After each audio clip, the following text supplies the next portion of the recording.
Hello friends, welcome to my YouTube channel. आज मैं आपको बाल श्री कृष्ण जी के कुछ नटखट किस्से बताने जा रहा हूं। Let's begin. श्री कृष्ण का जन्म और बाल्यकाल का आरंभ। मथुरा के राजा कंस की बहन देवकी और वासुदेव के 8वें पुत्र थे श्री कृष्ण। कंस ने भविष्यवाणी के डर से उन्हें मारने की कोशिश की, लेकिन वासुदेव रात में उन्हें गोकुल ले आए। नंद बाबा और यशोदा माता ने कृष्ण को अपने पुत्र की तरह पाला। बचपन से ही कृष्ण सुंदर, चंचल और लुभावने थे। बालकृष्ण की शरारतें, मक्खन चोरी। कृष्ण को माखन बहुत पसंद था। वे अपने दोस्तों के साथ मिलकर ग्वाल बालों की टोली बनाते और घर घर माखन चुराते। वे मटकी फोड़ने के लिए बहुत उत्साहित रहते।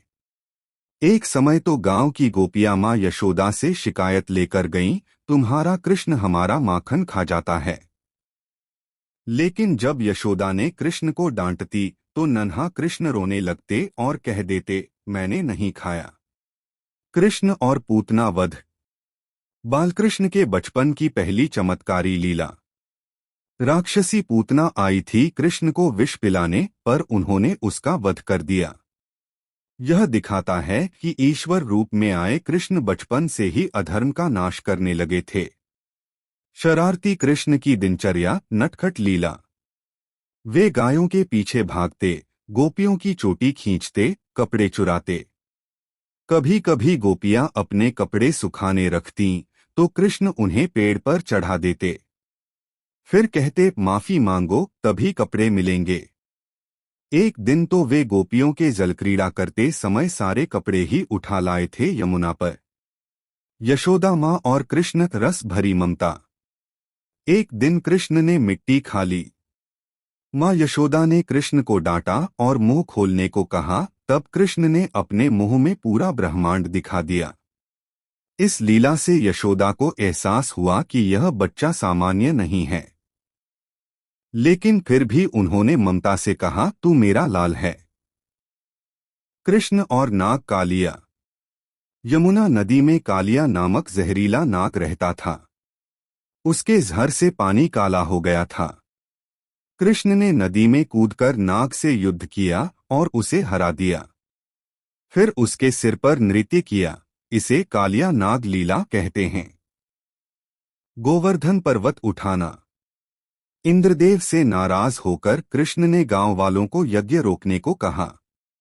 इंद्र ने गोकुल पर मूसलधार बारिश कर दी। तब कृष्ण ने अपनी छोटी उंगली पर गोवर्धन पर्वत उठाकर सभी को बचाया। यह बताता है कि बालकृष्ण सिर्फ शरारती नहीं, रक्षक भी थे। कृष्ण की बांसुरी और गोपियां। उनकी बांसुरी की धुन सुनकर गोपियां मोहित हो जाती थीं। राधा रानी और कृष्ण की रासलीला प्रेम और भक्ति का प्रतीक है।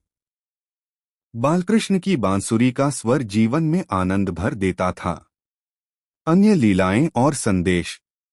कृष्ण ने बचपन से ही धर्म और अधर्म का फर्क सिखाया। वे दूसरों को दुखी नहीं करते थे, बस प्रेम पूर्वक शरारत करते। उनके बचपन से सीखने को मिलता है, मुस्कान से जीवन जियो। शरारत में भी प्रेम होना चाहिए। दूसरों का बुरा मत करो। निष्कर्ष, बालकृष्ण की छवि। बालकृष्ण एक ऐसे बाल रूप हैं जो शरारत में भी आनंद देते हैं। वे बालपन के आनंद, ममता, प्रेम और धर्म का प्रतीक हैं। उनकी लीलाएं हमें सिखाती हैं, प्रेम ही ईश्वर है।